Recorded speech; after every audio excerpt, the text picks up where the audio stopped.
Hello दोस्तों, आप देख रहे हैं जीके नॉलेज पॉइंट। तो वीडियो को शुरू करते हैं। पहला क्वेश्चन है, हिमालय पर्वत श्रेणी निम्नलिखित में से किस राज्य का हिस्सा नहीं है? इसका सही आंसर है उत्तर प्रदेश। नेक्स्ट क्वेश्चन है, हिमालय के सर्वोच्च शिखर माउंट एवरेस्ट की ऊंचाई कितनी है?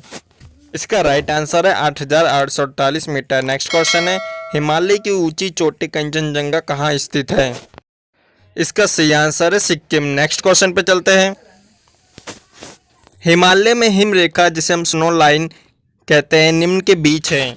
इसका सही आंसर है 4500 से 6000 मीटर पश्चिम में। नेक्स्ट क्वेश्चन है, हिमालय का पाद प्रदेश जिसे हम फुट हिल रीजन निम्न में से किस नाम से जाना जाता है?